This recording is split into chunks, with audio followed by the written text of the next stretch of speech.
à tous, merci de nous recevoir chez vous. Nous voici de retour pour un nouveau numéro dans votre émission Fil d'encre, votre émission qui vous permet d'explorer la littérature gabonaise sous toutes ses formes.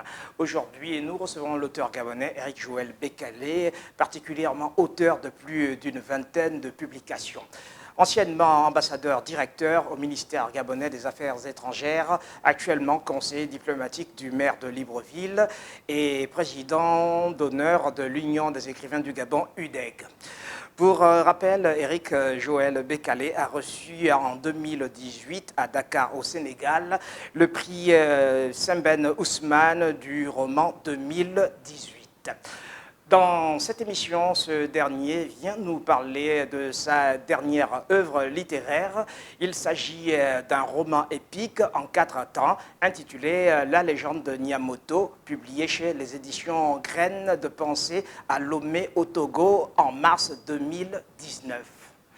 Bonjour Monsieur Joël Bécalé. Bonjour à toi, bonjour aux téléspectateurs qui nous regardent. Merci à vous de nous avoir accordé cet entretien. Alors d'entrée de jeu, nous allons commencer par une question, à savoir une question qui plante le décor de votre roman. Disons, dans ce roman épique de plus de 160 pages tiré de la tradition orale Fan, ainsi que de l'épopée d'Umvet, le conteur Bécalé chante du passé et nous transporte dans l'Afrique profonde au sujet de Niamoto. On aimerait savoir davantage qui est Niamoto. Alors Niamoto est le principal personnage de ce roman. C'est un individu qui a eu ou qui plutôt dans le roman, puisqu'il est au présent, a une vie singulière. Il est né difficilement d'une mère qui n'enfantait pas et presque aussitôt après sa naissance, il est tombé gravement malade. On le donnait presque pour mort. Et pour le guérir de sa maladie, il a fallu que sa maman quitte le village de son époux où elle était en mariage pour revenir dans son village à elle afin de faire soigner l'enfant par son frère aîné qui s'appelle Nzemeye.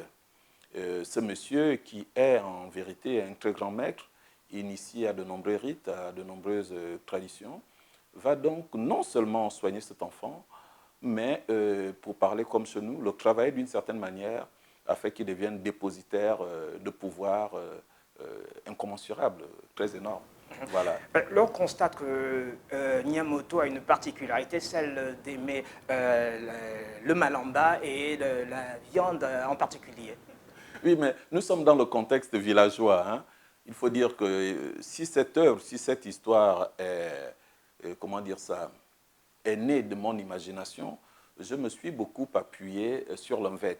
L'épopée Mvet, justement, dans laquelle on trouve des personnages extraordinaires, un peu à l'exemple des films kung-fu chinois que nous suivons souvent, ces gens qui s'envolent, qui peuvent aller d'une contrée à une autre en moins d'une seconde, qui peuvent cracher du feu ou sortir des sabres de leur bouche. Donc voilà, Niamoto est ainsi constitué.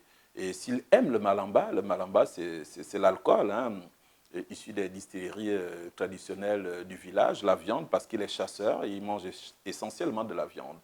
Et vous savez, le chasseur, les grands chasseurs, pour eux, c'est un challenge, c'est un défi que de tuer un certain type d'animaux. Ce n'est pas seulement pour se nourrir, mais ce sont des trophées. Ouais, ce sont des trophées.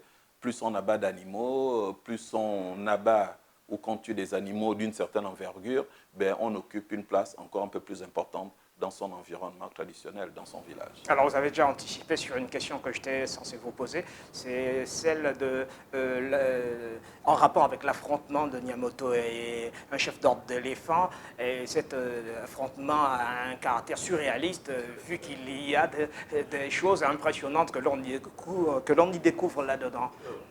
Alors, non, mais c'est qu'il faut savoir que la chasse, et surtout la première chasse, fait partie dans certaines sociétés des rites initiatiques. Vous savez, certains adolescents, en Afrique du Sud par exemple, sont lâchés comme ça dans la nature et ont l'obligation de revenir avec un trophée. Et c'est par cet acte courageux qu'ils prouvent qu'ils sont devenus adultes et qu'ils peuvent à ce moment-là occuper une certaine place dans le village, le corps de garde. Et c'est la même chose pour Niamoto, sauf qu'il est déjà initié, lui. Et que parce qu'il est dépositaire d'un certain nombre de pouvoirs extraordinaires, il peut donc chasser aussi les animaux les plus extraordinaires. Ne perdons pas aussi de vue que chez nous, tout est incarné par un esprit. Les animaux ont un esprit, ce sont des êtres vivants qui ont une vie, qui possèdent eux aussi un certain nombre qui sont dépositaires d'un certain nombre de choses. Et lorsqu'on va à la chasse, d'ailleurs, il y a un rituel, parce qu'il faut demander pardon, parce qu'on va tuer un être vivant, on le lui explique avant de le tuer, et après l'avoir tué, justement, il y a encore un autre rituel. Nous sommes vraiment là dans une dimension très, très spirituelle et mystique. D'accord. Il y a un aspect d'autant plus curieux lorsque on lit votre œuvre et qu'on parcourt le fil narratif. Et très sympa, c'est Niamoto qui ne désirait pas, il ne désirait presque jamais l'une de ses quatrièmes épouses, la plus jeune, à savoir Angon. Peut-on en savoir davantage? Mais bien sûr, mais en fait, on sait déjà pourquoi. Vous savez, certaines personnes, celles-là qui sont très, très, très élevées spirituellement, mystiquement, pour pouvoir s'adonner à leurs activités spirituelles et mystiques, on s'abstiennent de toute relation sexuelle. Il en est d'ailleurs de même pour les grands sportifs. À la veille d'un combat, pour parler de ceux qui font les arts martiaux, ou à la veille d'un grand match pour les footballeurs, les basketteurs, ils sont mis en quarantaine ou en retraite d'une certaine manière et coupés de toute relation sexuelle, parce que pour que l'esprit puisse dominer le corps, donc le physique, il est très important qu'on s'élague, qu'on se déleste d'un certain nombre de choses. A fortiori, lorsqu'il s'agit de quelqu'un qui, disons, est en permanence là-dedans. C'est le cas de Niamoto, qui a épousé, je pense, une quatrième épouse, une très jeune, certainement par rapport au prestige du village, parce que plus on a des femmes, mieux c'est par rapport au rapport avec l'autre et à la considération que les autres peuvent vous accorder. Bon, voilà, exactement, mais seulement il ne la satisfait pas. En tout cas, pas autant que l'aurait voulu la jeune dame. Mais pour une raison simple, Niamoto s'élève tout le temps. Son monde n'est pas sur Terre, mais plutôt dans la sphère céleste. Et puis on peut retenir que cela ne s'est pas fait sans conséquence, vu que Angon, pour assouvir sa libido, a dû avoir des rapports sexuels avec deux connaissances de Niamoto, notamment l'un de ses amis, Ebaga, ensuite Ebaya, c'est bien ça, et Alogo, un coureur de jupons patenté qui est très réputé dans le village. Eh bien oui, et vite fait, les conséquences vont se faire savoir. Mais non, vous savez, on ne va pas avec la femme d'un chef comme ça impunément. Les chefs, ils n'ont pas besoin d'assister à quoi que ce soit. Ils sont au courant d'une manière ou d'une autre. Lorsqu'une femme trompe son époux, même lorsqu'il s'agit des êtres ordinaires, l'époux, d'une manière ou d'une autre, sait qu'il a été trompé. A fortiori, quelqu'un qui a les yeux partout, surtout la nuit. Bon. Voilà, la pauvre, elle en est morte, et elle est drôlement morte d'ailleurs. Je pense que les amants aussi ont été retrouvés morts. L'issue a été fatale pour les trois. Voilà, exactement. Alors, au corps de garde, le vin a un fort lien social et par moments, la femme est au centre des discussions. On aimerait un peu en savoir davantage au sujet de ces deux aspects pour le plaisir de c'est-à-dire le vin et la femme. D'un côté, le vin, parce qu'il revient régulièrement, le vin. Écoutez, mais ce n'est pas seulement au corps de garde. Aujourd'hui encore, le vin tient une place très, très importante. C'est vrai que quelqu'un a dit que c'était l'opium du peuple. Il faut se saouler pour se sentir bien et peut-être aussi ensuite pour être manipulé. Non, dans tous les cas, lorsque des gens se retrouvent quelque part, il faut bien qu'ils partagent quelque chose. Ça peut être de la nourriture, ça peut être de la boisson. Ici, on parle du vin, mais je pense qu'il y a aussi de la nourriture. Le vin ici est à sa place. Le vin ici est à sa place. Évidemment, le corps de garde, a priori, c'est un environnement d'hommes. Ce sont d'abord les hommes qui se trouvent là et qui se rassemblent là pour parler des choses du village. Et parmi les choses du village, il y a la femme. Malheureusement, j'ai dit choses, mais nous sommes dans un environnement traditionnel. La femme a une valeur qui peut être prêtée à un animal, à des biens, parce que doté est devenu une propriété après le mariage d'ailleurs, au même titre que le reste de l'héritage, la femme aussi est donnée en héritage. Voilà. Donc, la femme, quand des hommes se retrouvent en général, c'est pour parler des femmes, vous savez. Chose de plus étrange au sujet de la femme, on constate qu'il y a un clivage qui naît ceux qui sont pour que la femme soit considérée en tant qu'être à part entière et ceux qui ne veulent quasiment pas. Mais c'est le corps de garde. C'est le haut lieu du débat dans la société traditionnelle africaine qui préfigure l'Assemblée nationale d'ailleurs. Et si nous étions un tant soit peu, comment dire, intelligents, c'est le cas de le dire, nous nous serions inspirés du fonctionnement du corps de garde pour la composition de nos assemblées nationales. Ça ne doit y être que des gens qui ont un minimum de sagesse, des gens qui ont un certain âge. Parce que ceux-là ont une expérience, ils ont un vécu et peuvent à ce moment-là donner leur avis et aider à la bonne décision. Alors donc, à vous entendre, il serait nécessaire que l'on reparte aux vieilles pratiques traditionnelles. Mais absolument. Vous savez, nous évoluons désormais dans une configuration mondialisée. C'est-à-dire que chacun en apporte un peu du sien, le communique ou le transmet aux autres. Mais malheureusement, concernant les Africains, nous recevons bien plus qu'on en donne. Et c'est dommage parce que là, nous avons un bel exemple, je crois, de l'agora de corps de garde qui préfigure l'Assemblée nationale. Vous savez, nous avons des députés de moins de 30 ans. Selon vous, qu'est-ce qu'ils peuvent raconter? Souvent, ils ne sont même pas mariés, ils n'ont même pas de famille réellement constituée. Ils n'ont jamais rien géré dans leur vie. Or, au corps de garde, au village, n'y sont présents que les responsables du village. Vous voyez? Je crois qu'il y a quelque chose à tirer de notre tradition. Et le fait justement que nous soyons comme ça en train de nous éloigner nous amène vers un chemin de perdition. C'est pas bien. La tradition a des choses bonnes qu'on devrait retenir. Monsieur Bekale, lorsqu'on vous écoute, on a comme une impression que vous faites, bien qu'étant dans une logique de fiction, vous faites quand même un clin d'œil à la société. C'est comme si vous passez la société à la loupe, Absolument, sans pourtant y toujours. aller directement de front. Toujours et toujours. Je parle d'une époque que je n'ai pas vécue. Hein, moi, je suis quelqu'un du XXe et du XXIe siècle. Donc, mon expérience, mon vécu est fortement enraciné dans cette époque.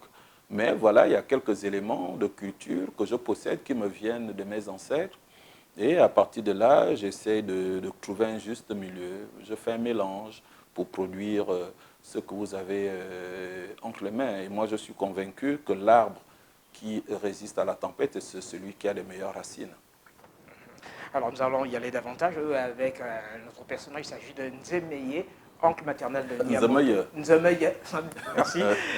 C'est l'oncle maternel de Niamoto, tradipraticien très réputé et ayant atteint le 33e palier de la pyramide, fait initier ce dernier chez les Pygmées.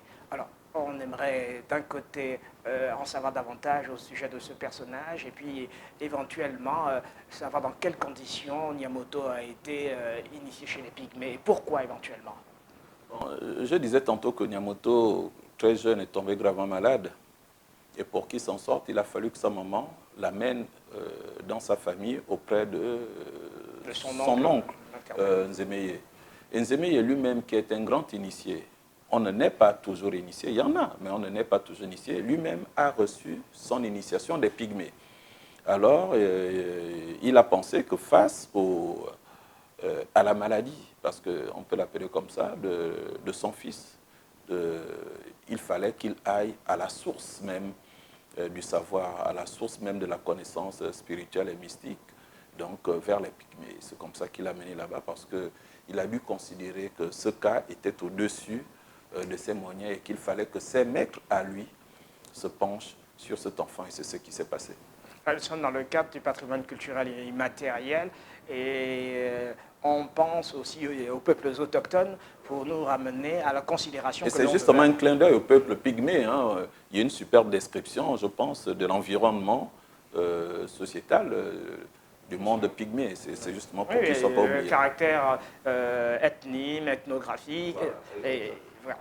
Donc, si on peut dire, nos téléspectateurs qui sont des potentiels futurs lecteurs peuvent déjà se frotter les mains et se dire qu'après l'achat de cette œuvre, pourraient éventuellement s'en régaler davantage. On continue notre entretien, vu qu'il y a des choses à savoir davantage. Est-ce qu'on saura tout? Pas exactement. Il est question de mettre de l'eau à la bouche à nos téléspectateurs afin qu'ils prennent la peine d'acheter cette œuvre-là. Très bien, je l'espère. Alors, il y a la notion de la mort que vous mettez en exergue. suite au décès du vieux Oyem Tuntum, découvert mort au corps de garde en une matinée. On peut en parler? Mais bien sûr, c'est écrit. Bien évidemment que l'on aille davantage alors. Non, la question de la mort, en fait, c'est vrai que c'est un livre initiatique, mais hautement philosophique. Ici, la question de la mort qui est inévitablement notre sort à tous, on partira, est évoquée pour en fait rappeler à l'homme, aux êtres humains que nous sommes, notre pauvre nature d'être mortel. Et lorsqu'on a pris conscience de cela, on devrait être amené à être un peu plus humble, aller à l'essentiel, c'est-à-dire nous sommes là sur cette terre, pourquoi faire? Parce que si vous avez bien lu et si vous avez bien compris, en fait, ce livre est une grande métaphore qui pose la question du pouvoir et de l'utilisation du pouvoir. Parce que Niamoto, le personnage principal, il est pétri de pouvoir, de capacités énormes. Il suffirait qu'il claque des doigts pour qu'il y ait un feu quelque part. Mais à quoi cela sert d'avoir du pouvoir si on ne le met pas au service du plus grand nombre? Si le pouvoir ne sert que pour soi-même, pour ses propres ambitions, pour son confort, quel sens cela a? En fait, c'est cela, la grande métaphore dans ce livre, le pouvoir. Et là, la mort vient nous le rappeler, que mais oui, nous sommes des êtres puissants, mais après, on mourra bien de la même manière que celui qui grille ses arachides dans le feu, de la même manière que le pêcheur, de la même manière que le chef de village, que le forgeron. Tous nous sommes appelés à mourir. En vérité, la mort ici, c'est vraiment par la mort que nous sommes égaux. Donc les airs de supériorité que nous voulons prendre souvent, vous savez, ce sont les cafards et les rats qui vont se régaler de nos corps après. Voilà toute la métaphore de la mort. Et j'espère qu'elle a été bien comprise. De la vanité en fait. Voilà.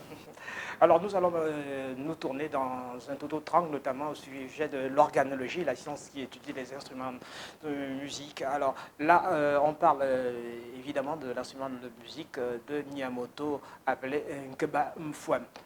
Et que bon fond. Nkeba Mfouam. Alors là, j'ai drôlement besoin d'exercices de diction en la matière. Non, mais c'est ça, enfant. Alors, c'est comme vous le dites, sitar, et d'autres parleraient de harpe. Nous ne sommes pas là pour un débat. Oui, mais ça renvoie à la même réalité. D'accord. Donc, on aimerait savoir d'abord le sens de cet instrument de musique et puis bon, son rôle fondamentalement. Mais c'est au départ, si on dit sitar ou Oui. c'est un instrument de musique. C'est un instrument de musique Oui. qui accompagne le musicien, le chanteur, etc., comme une guitare, comme une batterie, un saxo ou une trompette. C'est un instrument de musique qui produit des sons harmonieux qui permettent de chanter ou de danser. Mais au-delà de ça, cet instrument de musique, lorsque nous le retrouvons dans l'environnement initiatique, il devient un instrument incarné. C'est-à-dire, il y a un esprit qu'on a fait descendre et qu'on a incarné dans l'instrument de musique. À partir de là, cet instrument devient une sorte de divinité parce qu'il loge un esprit. C'est d'ailleurs pour cela que cet instrument est nommé. On l'appelle Ekebanfon, d'autres Otitimfon, etc. Tous les instruments de musique qui accompagnent notamment la sitar ou le mungongo, qui accompagnent les cultes, ont un nom parce qu'incarné. Du moment où ils sont incarnés, leur musique n'est plus tout à fait ordinaire. Parce que l'esprit s'exprime à travers le son. Et ce son peut produire des réactions chez la personne qui écoute, la transe par exemple. Il suffit d'un son et puis voilà, on entre en transe parce qu'en fait, l'esprit a parlé à travers l'instrument de musique. Donc, du coup, vous savez qu'il y a des grandes différences aujourd'hui entre l'instrument ordinaire et l'instrument incarné qui sert pour le culte. Alors, nous allons parler maintenant de votre style d'écriture qui est loin d'être hermétique. Cependant, on lui trouve des particularités avec certaines comparaisons. On va en donner deux exemples. Il était fort et aussi grand comme un okume, premier exemple. Deuxième exemple, ses seins se dressaient sur sa poitrine comme deux papayes vertes. On va préciser que ces deux exemples tournent autour de Niamoto et de sa jeune quatrième épouse. Non, mais écoutons, rappelons déjà qu'il y a une forte source d'inspiration qu'on appelle le Veda, tout extraordinaire dans le Veda. Mais aussi parce que lorsqu'on écrit, on a besoin de métaphores, d'images. Comment décrire une femme qui a une jolie poitrine? Il faut bien qu'on trouve des référentiels qui puissent travailler l'imaginaire de celui qui regarde ou qui lit pour donner la forme réelle. Là, on parle de papaye verte, vous voyez des grosses papayes bien dures, vertes. On pourrait parler de melon, mais selon la forme, je ne sais pas qui a, c'est mauvais, hein, papaye solo, Papaye etc. solo, sur l'Ivoire. Bon, voilà. Alors, d'autre part, il y a également la langue vernaculaire fan qui s'invite dans le texte régulièrement. Ben oui, mais parce que je suis fan, parce que je... Fan ou écan, hein, écan, c'est une terminologie qui englobe un peu plus largement la communauté, parce qu'on va au Cameroun, en Guinée, etc.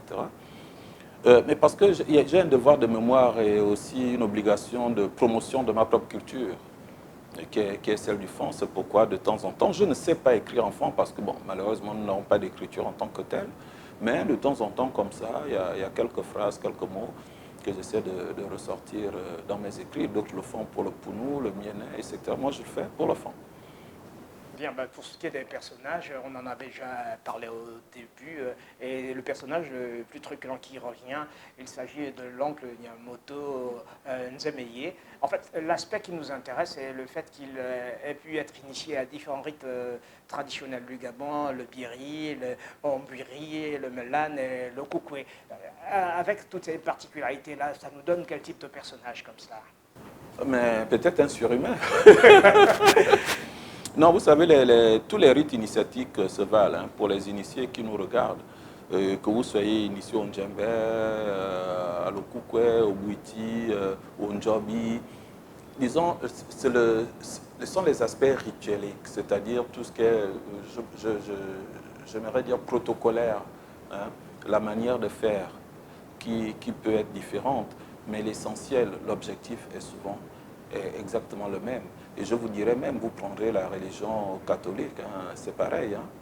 C'est la rencontre d'un être qui est ici avec des êtres qui sont de l'autre côté. C'est ça le but, se mettre en communication et puis là, à partir de là, voir ce que vous pouvez faire ensemble.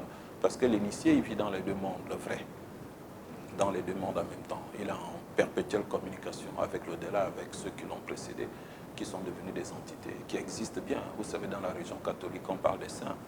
Saint Matthieu, Saint ceci, Saint cela, mais nous aussi on a nos propres saints, ce sont nos ancêtres. Moi, quand je suis confronté à une difficulté, il y a mon papa qui est mort, ça fait pas longtemps, mais j'évoque son nom, parce que je sais que de là où il est dans la totalité, il peut intercéder pour moi, il peut même agir pour moi. Et nous sommes plus proches, je suis plus proche de mon père que de Saint Matthieu, que je n'ai jamais connu, vous voyez. Alors peut-être une digression en guise de dernière question. Alors comment considérez-vous la politique du livre au Gabon? Ben, il faudrait déjà qu'il y en ait une. Il faudrait déjà qu'il y en ait une. Mon premier livre, il est là. C'est Le chant de ma mère. Je l'ai publié en 1993. Cela fait combien d'années que j'écris, que je publie et je suis à peu près à 22 publications aujourd'hui. Il n'y a pas de politique de livre au Gabon. Parce qu'une politique, c'est quelque chose qui est énoncé, qui est écrit et qu'on met en œuvre. Et lorsqu'on la met en œuvre, cela signifie qu'on a déjà sur le plan budgétaire, il faut toujours de l'argent, mais qu'il y a un certain nombre de structures qui existent pour justement non seulement faire la promotion de l'existant, mais de permettre à des nouvelles œuvres de paraître et d'être reçues par le grand public. Je vais vous poser une question simple, vous qui êtes dans la communication. Lorsque vous voulez boire une irrigable, où allez-vous? Dans un bar, un bistrot. Voilà. On peut avoir sous la main. Lorsque vous voulez un médicament, où allez-vous? En pharmacie. Et lorsque vous voulez un livre, vous allez où? En librairie. Non, la librairie. Bibliothèque ou... voilà. Est-ce que vous avez une bibliothèque? Vous connaissez une bibliothèque à Libreville? Non, pas du tout. Il y en a, certes, si on peut le dire. Nous parlons de politique publique. Publique, oui. Bon, c'est sûr qu'il y a des structures privées parce que l'Institut français est privé. Hein. Oui, bon, on a quand même 2 ou 3 bibliothèques municipales. Mais ce n'est pas assez, il faut voilà. Et nous sommes indépendants depuis 1960, hein, vous voyez.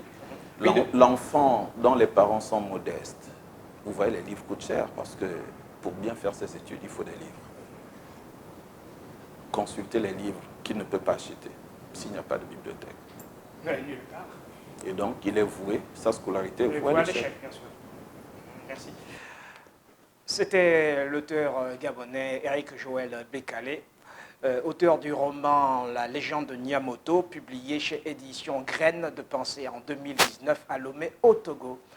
Chers téléspectateurs, nous voilà arrivés au terme de votre émission Fil d'encre. On se retrouve la semaine prochaine, si Dieu le veut. Merci encore pour votre patience.